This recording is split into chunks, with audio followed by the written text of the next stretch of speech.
గ్రామ పంచాయతీ ఎన్నికలు తుదిఘట్టానికి చేరుకున్నాయి. పాలమూరు జిల్లాలో మూడో విడత ఎన్నికలు ఏర్పాట్లయితే పూర్తయ్యాయి. ఇక ఈ విడతలో తెలంగాణ ఏపీ సరిహద్దు ప్రాంతాలు, తెలంగాణ కర్ణాటక సరిహద్దు ప్రాంతాలు, నల్లమల ఏజెన్సీ ప్రాంతాల్లో ఎన్నికలు జరగనున్నాయి. జిల్లా వ్యాప్తంగా పకడ్బందీగా ఎన్నికలు నిర్వహించేలా జాగ్రత్తలు తీసుకుంటున్నారు ఎన్నికల అధికారులు.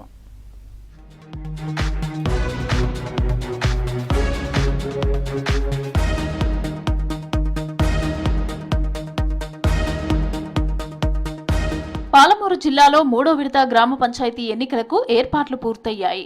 మహబూబ్ నగర్, నారాయణపేట, నాగర్ కర్నూల్, జోగులాంబ, గద్వాల, వనపర్తి జిల్లాలోని 27 మండలాల పరిధిలో మొత్తం 563 గ్రామ పంచాయతీలు ఉండగా 52 గ్రామ పంచాయతీలు ఏకగ్రీవమయ్యాయి. 7 గ్రామ పంచాయతీలకు వివిధ కారణాల రీత్యా ఎన్నికలు వాయిదా పడ్డాయి. మిగిలిన 504 గ్రామ పంచాయతీలకు 5015 వార్డులకు ఎన్నికలు జరుగుతున్నాయి. మొత్తం 7,95,000 మంది ఓటర్లున్నారు.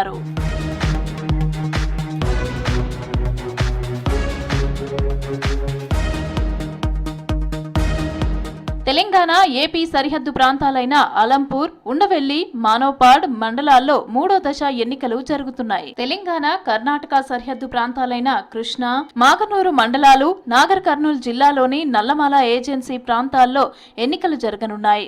ఆమ్రాబాద్, పదర, లింగాల, బల్మూరు మండలాల్లోని చెంచుపెంటల్లో చెంచులు ఓటు వేయనున్నారు.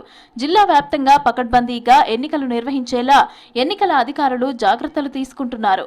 సమస్యాత్మక ప్రాంతాలపై పోలీసులు దృష్టి పెట్టారు.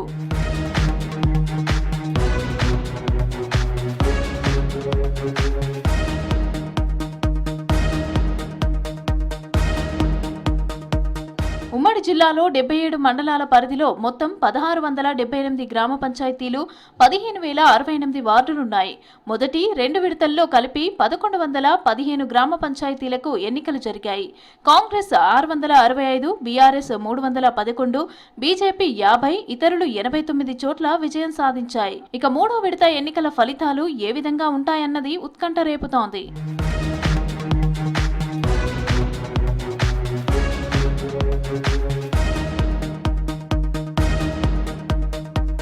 చివరి దశ ఎన్నికలు జిల్లా మంత్రులు జూపల్లి కృష్ణారావు, వాకిటి శ్రీహరికి సవాల్గా మారాయి.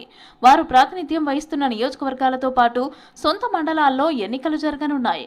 ఫస్ట్, సెకండ్ ఫేజుల్లో జిల్లా అంతటా కాంగ్రెస్ హవా కొనసాగింది. కానీ మొదటి విడతలో జడ్చర్ల ఎమ్మెల్యే అనిరుద్ రెడ్డి సొంత గ్రామం రంగారెడ్డిగూడలో కాంగ్రెస్ అభ్యర్థి ఓటమి, రెండవ విడతలో దేవరకద్ర ఎమ్మెల్యే సొంతూరు దమగ్నాపూర్లోనూ కాంగ్రెస్ అభ్యర్థి పరాజయం, నారాయణపేట ఎమ్మెల్యే చిట్టెం పర్ణికారెడ్డి స్వగ్రామం ధన్వాడలోనూ ఓటమితో పార్టీకి ఊహించని షాక్ తగిలింది.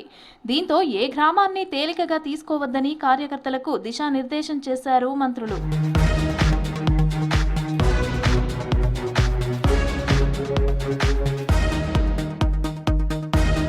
పల్లెపోరులో హోరాహోరీగా ప్రచారం చేసిన లీడర్లంతా తమ ప్రాంతంలో పట్టు నిలుపుకుంటారా, ఎవరి పరిస్థితి ఏంటి అన్నది తేలిపోనుంది.